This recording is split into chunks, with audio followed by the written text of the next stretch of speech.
At 23:45 on October 19, 1942, Lieutenant Robert Lynch gripped the throttle of PT-48, his knuckles white against the worn chrome as 4 Japanese Daihatsu barges carved through the black water off Cape Esperance. 26 years old, 14 night patrols, 0 confirmed kills. His tan khaki shirt, sleeves rolled past his elbows, was soaked through with salt spray and frustration. The barges were hauling 60 troops each, Imperial soldiers who would reinforce the bleeding perimeter at Guadalcanal. Each barge mounted a Type 92 heavy machine gun. 7 millimeters of welded steel plate protected their hulls, thick enough to laugh at rifle fire. Lynch had 4 Mark 8 torpedoes. Each one weighed 2,600 pounds. Each warhead carried 466 pounds of TNT, enough explosive to crack a destroyer in half. The problem was depth. The torpedoes were set to run at 10 feet. The Japanese barges drew 5 feet of water. His weapons would glide harmlessly underneath them like shadows passing beneath a dock.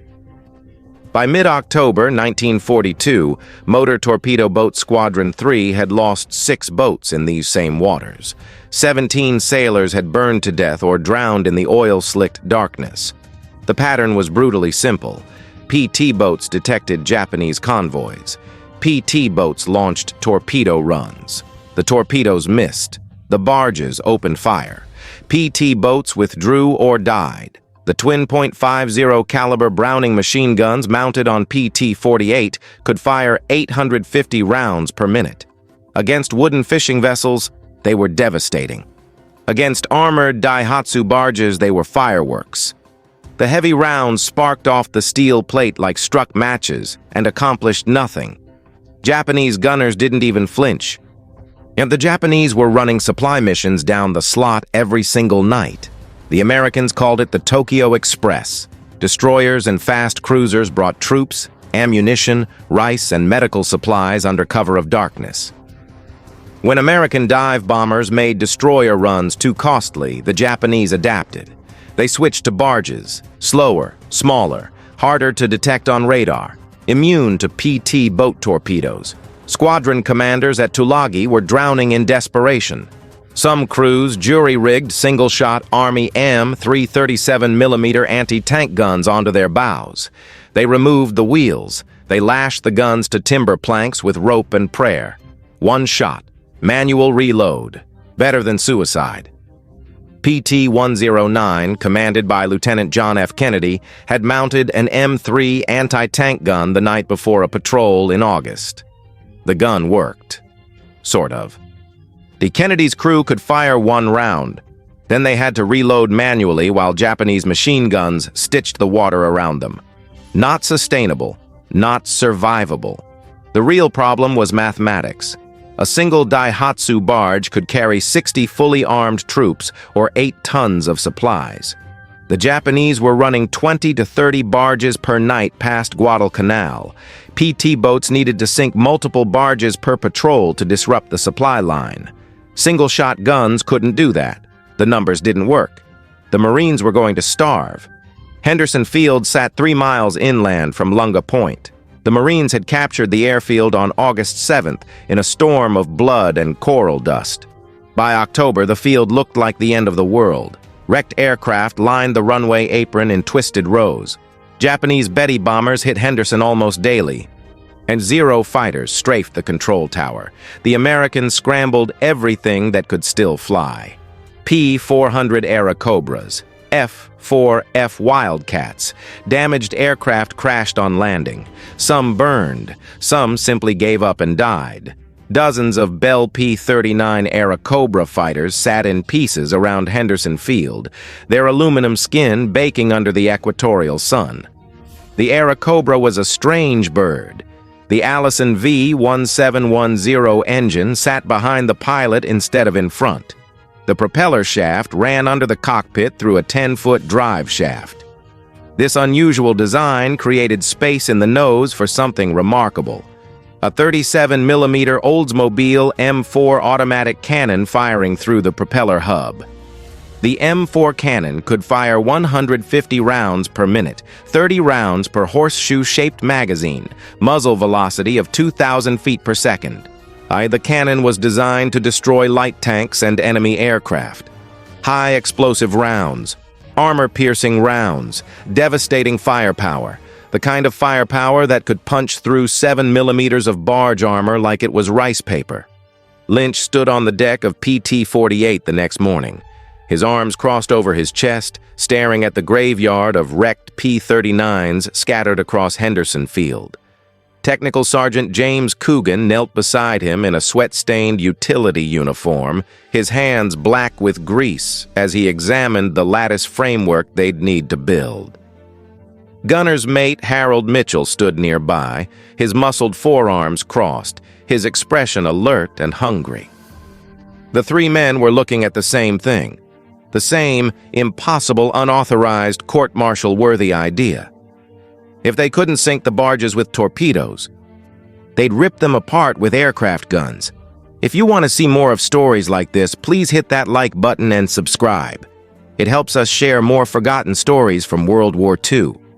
The walk to Henderson Field took 20 minutes through mud that sucked at Lynch's boots like it wanted to pull him into the earth. The morning sun was already brutal at 0700 hours, turning the air into something you could chew.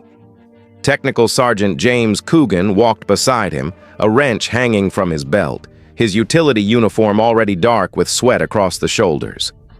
The aircraft graveyard started where the taxiway ended. 37 wrecked planes in various states of destruction.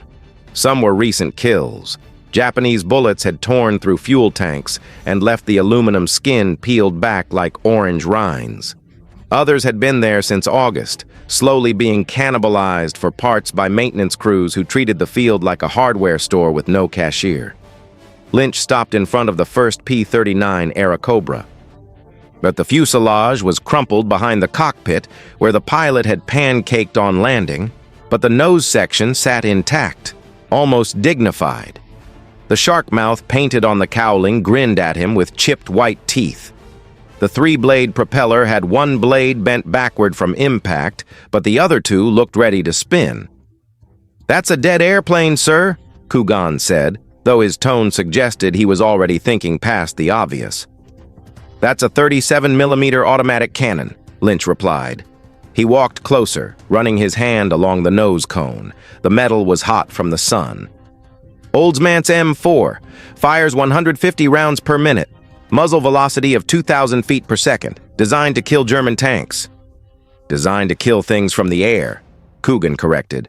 "Not from a boat doing 30 knots in 6-foot swells." Lynch pulled himself up onto the wing root, he peering into the nose section through a gap where the engine cowling had been removed. The cannon sat there in its mount, the barrel extending forward through the propeller hub. The feed mechanism was still attached. 30-round magazines in horseshoe shapes. The whole assembly weighed maybe 200 pounds without ammunition. "How long to pull one of these out?" Lynch asked. Coogan climbed up beside him, squinting into the mechanical guts of the dead fighter. 2 hours if the bolts aren't seized, 4 hours if they are, 6 hours if we're being honest about Pacific corrosion. How long to mount it on PT-48? Coogan was quiet for a long moment. Then he laughed, a short bark that had no humor in it. "You're serious?" 17 men are dead, Sergeant. I'm very serious. We'd need to fabricate a mount.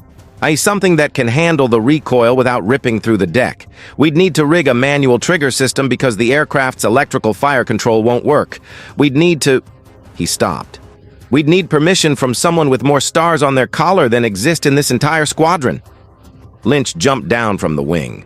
His boots hit the coral with a crunch. "Then let's go ask." Commander Robert Kelly sat behind a desk made from a sheet of plywood balanced on 2 fuel drums. His office was a tent.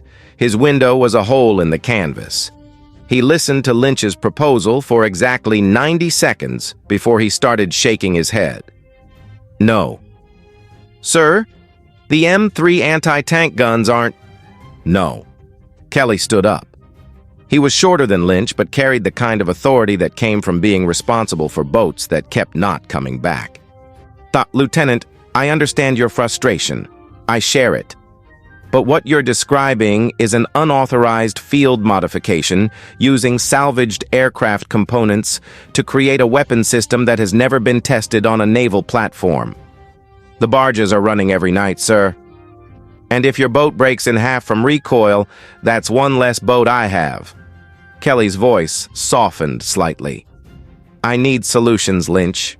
Not experiments, not graveyard Frankensteins. I need weapons that work.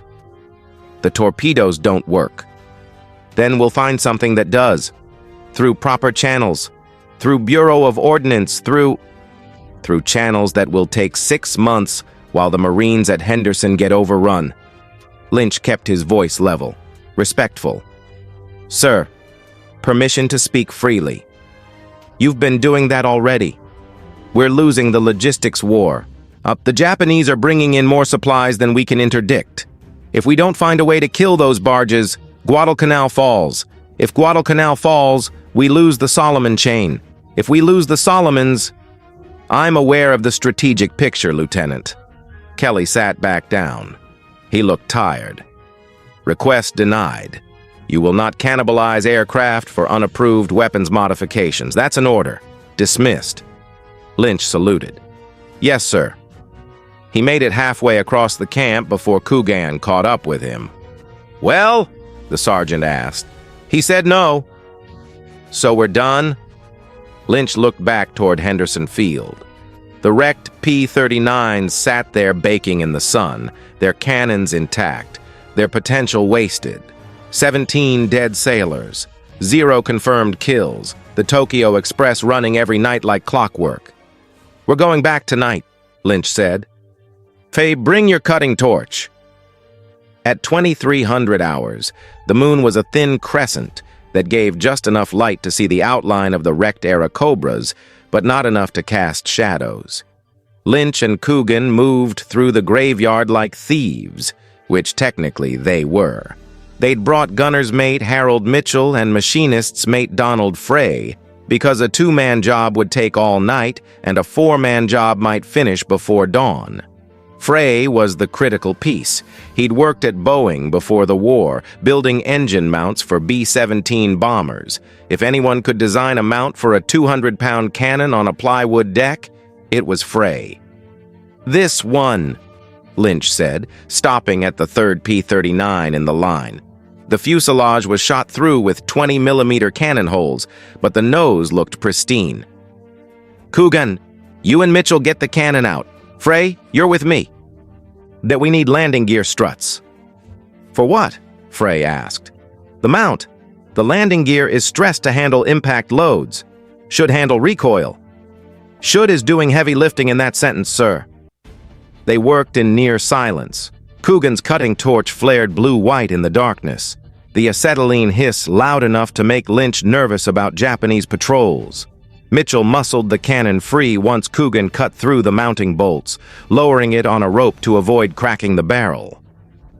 Frey sketched on a piece of aluminum scrap with a grease pencil, working through the geometry of forces and angles. By 0200 hours, they had the cannon loaded onto a salvaged equipment cart. By 0230, and they had 2 landing gear struts. The heavy steel assemblies that had once absorbed the impact of 5-ton aircraft hitting carrier decks at controlled crash speeds. If this works, Mitchell said, pulling the cart toward the beach, we're heroes. If this works, Coogan corrected, we might not get court-martialed. PT-48 sat at the dock like a sleeping predator, 80 feet of plywood and mahogany painted in low-visibility gray. The deck crew had gone ashore for the night. The boat was theirs. Frey laid out his grease pencil blueprint on the forward deck, using a flashlight with a red lens to preserve their night vision. The design was elegant in its simplicity. The landing gear struts would bolt through the deck into the longitudinal stringers, the structural ribs that gave the hull its strength. And a steel cradle welded to the struts would hold the cannon. The whole assembly would distribute recoil forces across 6 feet of hull instead of concentrating them at a single point. The math works, Frey said. Assuming the welds hold, assuming the stringers don't crack, Assuming... Don, if I wanted assumptions, I'd ask the chaplain, Lynch said. Can you build it? Give me 9 hours. You have 6. Give me 9 hours, and I'll give you something that won't kill us. Lynch looked at the eastern horizon. The sun would be up in 4 hours. You have 7. Start welding. The generator failed at hour 3. The ancient portable unit that powered Frey's welding rig simply gave up, coughing black smoke and dying with a mechanical wheeze that sounded almost apologetic. Coogan spent 40 minutes in its guts, replacing a seized bearing with one cannibalized from a dead outboard motor. The sun was rising when they got it running again. The deck bolts seized at hour 5. Pacific saltwater corrosion had turned the threads into something closer to rust than steel. Mitchell applied penetrating oil, then heat, then a 4-foot cheater bar on the wrench. The bolts came free one by one, each one a small victory accompanied by grunting and profanity. The welding took 6 hours total. Frey worked in the growing heat, his welding mask down, building the cradle one bead at a time. The smell of hot metal and ozone filled the air. By 0900 hours, sailors from other boats had gathered to watch. Nobody asked permission. Nobody reported them. The whole squadron knew what they were trying to do. At 1100 hours, Frey shut off the torch and flipped up his mask. His face was streaked with soot. It's done. The mount looked like something built in a medieval forge. Heavy, brutal, functional. The landing gear struts angled back from the bow at 30 degrees. The cannon sat in its cradle like a sleeping weapon, the barrel extending forward past the bow rail. The shark mouth paint on the salvaged nose cone grinned at nothing. "Does it work?" Lynch asked. "No idea," Frey admitted. "We need to test fire it." "Not in the harbor," Coogan said quickly. "Commander Kelly will hear the shots from here." Lynch checked his watch. "We've got a patrol tonight anyway. Iron Bottom Sound 2200 to 0400. We'll test it on the Japanese." Mitchell looked at the cannon, then at Lynch. "Sir, with respect, that's insane." Insane was watching the Tokyo Express run past us for the 14th time. Lynch ran his hand along the cannon barrel. The metal was cool, inert, waiting. "Load 30 rounds, high explosive. Tonight we find out if this works." The patrol sector was a stretch of water between Savo Island and Cape Esperance that the sailors called the Slot. PT-48 left Tulagi at 21:45 hours with 3 other boats in a loose formation.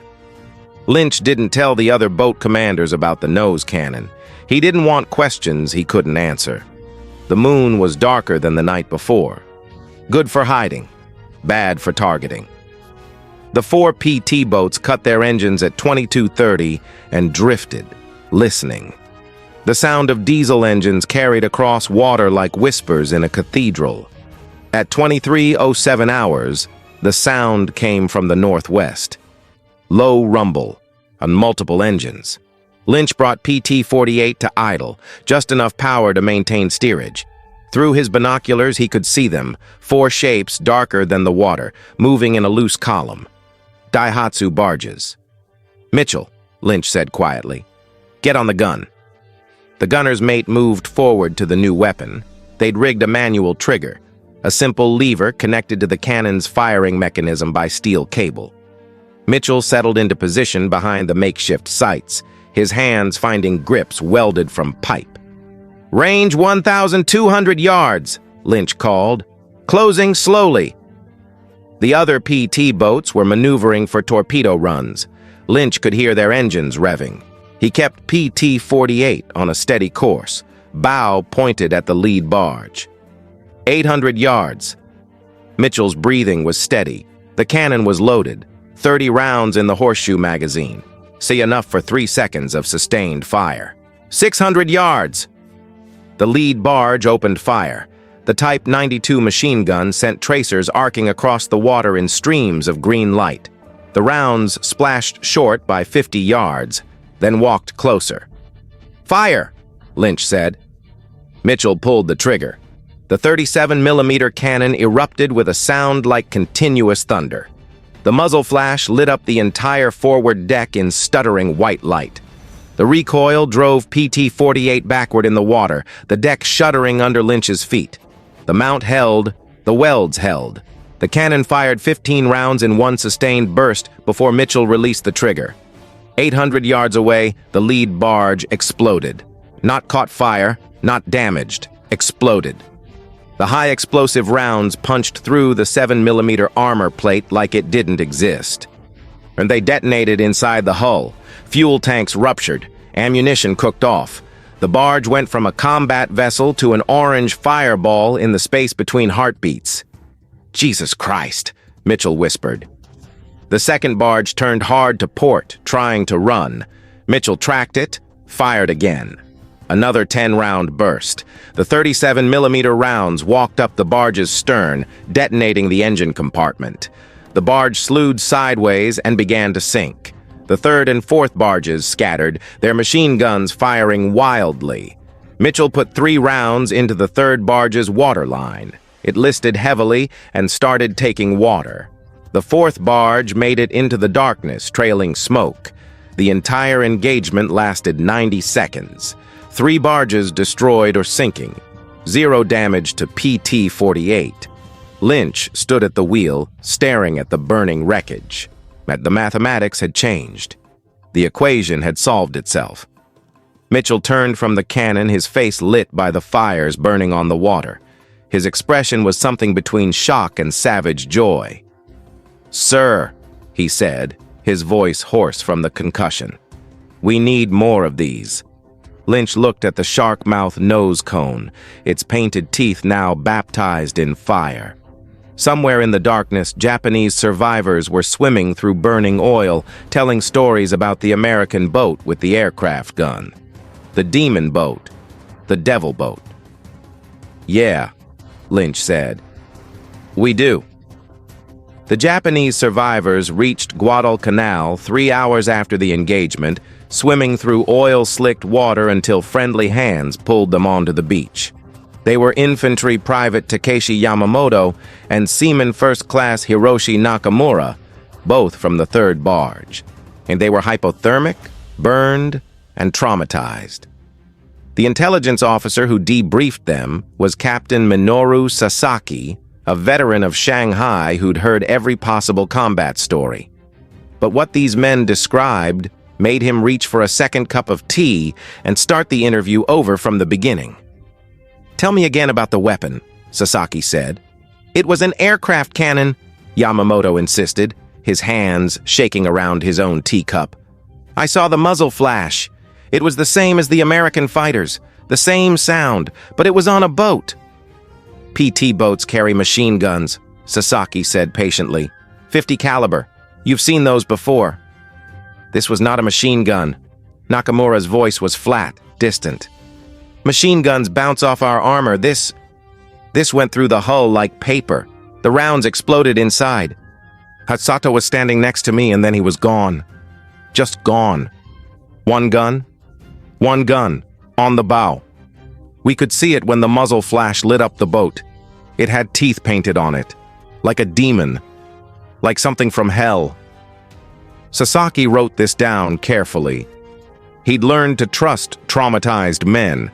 Their details were often more accurate than those from uninjured witnesses. Teeth? Shark teeth. White paint. The whole nose of the gun was painted like a shark or a demon. Yamamoto looked at Nakamura. "What did you call it?" "Akuma-sen," Nakamura said quietly. "Demon boat." The report reached Rabaul by 1400 hours the next day.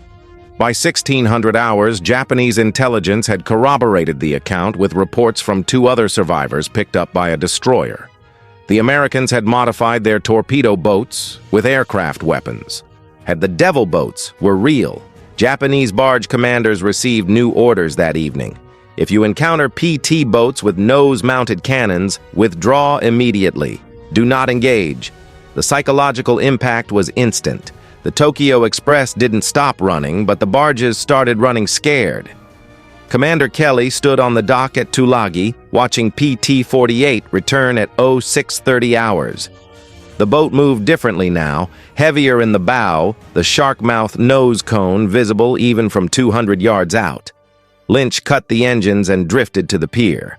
His crew looked exhausted and exhilarated in equal measure. Kelly waited until Lynch secured the lines before speaking. "My office. Now." The tent was hot and smelled like mildew. Kelly sat behind his plywood desk and stared at Lynch for a full 30 seconds before speaking. "3 confirmed kills." "Yes." "Yes, sir." "With an unauthorized weapon." "Yes, sir." "That I specifically ordered you not to install." Lynch said nothing. There was nothing to say that wouldn't make it worse. Kelly pulled out a folder. Inside were 3 sheets of paper covered in handwriting. "These are after-action reports from the other boat commanders in your patrol. PT-61, PT-44, and PT-39. All 3 report that PT-48 engaged and destroyed 3 enemy barges using what they describe as..." He read from the paper. "Some kind of goddamn anti-aircraft gun," end quote. 37mm Oldsmobile M4, sir. Salvage from a P-39. "I know what it is, Lieutenant. I also know that you directly disobeyed my order." Kelly stood up. He walked to the tent opening and looked out at the harbor where PT-48 sat with its shark-mouth grin. "I should have you court-martialed." "Yes, aye, sir." "But I'm not going to." Kelly turned back. "Do you know why?" "No, sir." "Because you just proved that we can kill those barges. Because 17 men died trying to do what you did last night. Because..." He paused. "Because I'd rather have insubordinate officers who get results than obedient officers who follow procedures all the way to defeat." He sat back down. "How many more can you build?" Lynch blinked. "Sir? How many more cannons can you salvage from Henderson Field? How many boats can we modify?" "There are 37 wrecked P-39s at Henderson, sir. Maybe 20 with intact nose cannons. If we had a full machine shop crew, we could probably modify the entire squadron in 2 weeks." Kelly opened a drawer and pulled out a blank requisition form. He started writing. "Nay, you're authorized to salvage aircraft components from Henderson Field for integration into PT boat weapon systems. You will coordinate with the Squadron 3 maintenance officer. You will document every modification. You will train every boat crew on proper operation of the weapon. And you will do all of this before someone in Washington figures out what we're doing and shuts us down." He signed the form and handed it to Lynch. "Congratulations, Lieutenant. You're now in charge of the most illegal R&D program in the Pacific Theater." By 1800 hours that evening, Technical Sergeant Coogan had a crew of 12 men at Henderson Field, with cutting torches and equipment carts. By midnight, they'd pulled 6 cannons from wrecked Airacobras. By dawn, Machinist's mate Frey was designing his 3rd mount. Having refined the original design based on lessons learned from the first firing. The work became systematic. 2-man teams to extract cannons, 4-man teams to fabricate mounts, 6-hour installation time per boat. The machine shop at Tulagi ran 24 hours a day, the sound of welding and grinding echoing across the harbor like an industrial heartbeat. PT-61 got its cannon on October 24th, PT-39 on the 25th, PT-44 on the 26th. Each boat tested its weapon on patrol that same night. The kill counts started climbing. 1 barge, 2 barges, 3 barges in a single engagement. The mathematics were undeniable. By November 1st, 8 boats in Squadron 3 carried the shark-mouth cannons. The Japanese started calling the entire squadron Akuma Kantai, the Devil Fleet. The cable from Washington arrived at Tulagi on November 8, 1942. The Commander Kelly read it twice before calling Lynch to his office. "We've been noticed," Kelly said, handing over the message. Lynch read it. The cable was from the Bureau of Ships, Department of the Navy, Washington, D.C. It requested detailed specifications, installation procedures, combat effectiveness data, and ammunition consumption rates for the field-modified 37mm aircraft cannon installations, reported by MTB Squadron 3. "They want to shut us down," Lynch said. "They want to understand what we're doing." Kelly pulled out another folder, this one thick with papers. "I've been keeping records. Every patrol, every engagement, every round fired, and every target killed. The data is overwhelming, Lynch. Before your modification, the squadron average was 0.3 barges destroyed per patrol. After the modification, we're averaging 1.8 barges destroyed per patrol. That's a 600% increase in combat effectiveness. Sir, the Bureau is going to want to know why we violated procurement procedures. The Bureau is going to want to know why their torpedoes don't work and our scrap heap cannons do." Kelly started typing a response on his ancient typewriter. "I'm going to send them everything, every number, every kill, every modification detail. I'm going to make it mathematically impossible for them to say no." The response from Washington took 3 weeks. It arrived on December 2nd in the form of a personal letter from Rear Admiral John Wilkes, Commander Motor Torpedo Boat Squadrons, Southwest Pacific. The letter had 3 paragraphs. And the first paragraph acknowledged that field modifications to combat equipment were generally prohibited under naval regulations. The second paragraph noted that combat effectiveness data from Squadron 3 indicated a significant operational advantage gained from the unauthorized modifications. The third paragraph authorized the immediate installation of 37mm aircraft cannons on all PT boats in the Pacific Theater, with formal procurement of purpose-built naval versions to follow. Kelly posted the letter on the squadron bulletin board. Someone drew a shark mouth around it. The Oldsmobile division of General Motors received the contract in January 1943. The specification was straightforward. Design a naval version of the M4 aircraft cannon suitable for installation on small patrol boats. The engineers took the existing M4, reinforced the mount, added a water cooling jacket for sustained fire, and redesignated it the M9. Production began in March 1943. By June, factory-built M9 cannons were arriving in the Pacific on cargo ships, packed in cosmoline and accompanied by proper manuals, written by people who'd never fired a shot in anger. The factory cannons were better than the salvaged ones. Slightly. They had proper corrosion protection. The mounts were engineered instead of improvised. The feed mechanisms didn't jam as often, but the basic principle was identical to what Donald Frey had sketched on aluminum scrap with a grease pencil at 0230 hours in October. By August 1943, every PT boat from Guadalcanal to New Guinea carried the M9 cannon as standard equipment. The modifications had gone from court-martial offense to official doctrine in 10 months, and the Japanese never adapted. Their Daihatsu barges continued to use 7mm armor plate, which remained completely inadequate against 37mm high-explosive rounds. Barge losses climbed steadily through 1943 and into 1944. Supply runs that had once been routine became suicide missions.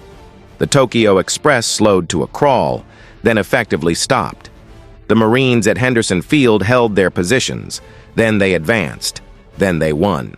The mathematics had shifted. The equation had solved itself with scrap metal and welding wire.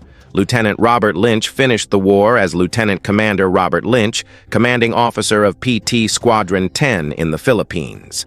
His personal kill count reached 19 confirmed vessels, 15 barges, 3 sub-chasers, and 1 coastal freighter caught in shallow water off Mindoro.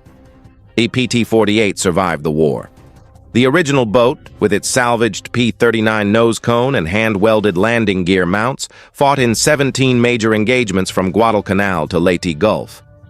The shark mouth paint was repainted 4 times as salt and combat wore it away. The crew members rotated out, but the boat remained. When the Japanese surrendered in August 1945, PT-48 was tied up at Subic Bay in the Philippines, its engines quiet for the first time in 3 years. The Navy offered to bring the boat home as a museum piece. Lynch declined. He said the boat had done its job and earned its rest. PT-48 was scrapped in Manila in September 1945. The M9 cannon was removed, cleaned, and shipped to the Naval Weapons Museum in Washington, D.C., where it sits today on a polished wooden mount with a small brass plaque that reads 37mm M9 Naval Cannon. He first installed aboard PT-48, October 1942, Guadalcanal. Salvaged from P-39 Airacobra aircraft wreckage by Lieutenant Robert Lynch and crew. The plaque doesn't mention that the installation was unauthorized. It doesn't mention the court-martial that never happened. It doesn't mention the 17 sailors who died before someone decided to stop following the rules and start following the mathematics. Lynch returned to civilian life in 1946. He never talked much about the war. When pressed, he'd tell the story of Henderson Field and the graveyard of wrecked fighters. He'd describe the sound of the 37mm cannon firing for the first time, the way the deck shuddered, the way the mathematics changed in 90 seconds of sustained fire. But mostly he'd talk about Coogan and Mitchell and Frey and the dozens of other men who'd spent 9-hour shifts in 100-degree heat welding steel because they understood that innovation happens when you stop asking permission and start asking what if. The Devil Boat wasn't a secret weapon. It was a simple idea executed by desperate men who refused to accept that the only options were following orders or dying. They found a third option. They built it in a graveyard with cutting torches and grease pencils. They tested it against an enemy who thought they were invulnerable. And they changed the war. The Japanese feared the Devil Boats because the Devil Boats represented something more frightening than firepower. They represented the idea that the Americans would never stop adapting, never stop improvising. I never stop finding new ways to turn defeat into victory with nothing but scrap metal and pure, stubborn refusal to lose. That's what the shark teeth meant. Not aggression, not ferocity, inevitability. The war ended with American PT boats carrying factory-built M9 cannons hunting the last Japanese supply vessels through the Philippine archipelago. But every one of those cannons traced its lineage back to a graveyard, a midnight requisition, and a 26-year-old lieutenant with 0 kills who decided that sometimes the most important order is the one you refuse to follow. Lynch died in 1973 at age 57. His obituary in the Naval Institute proceedings ran 3 paragraphs and mentioned his wartime service in passing. It didn't mention PT-48 or the Devil Boats or the night he changed naval warfare with a salvaged nose cone. But the men who served with him remembered, and the M9 cannon in the museum remembers. And somewhere in the dark waters off Guadalcanal, 19 Japanese vessels rest on the bottom, destroyed by a weapon that wasn't supposed to exist, mounted by men who weren't supposed to win, commanded by an officer who wasn't supposed to disobey orders. The mathematics worked. The Devil Boat proved it.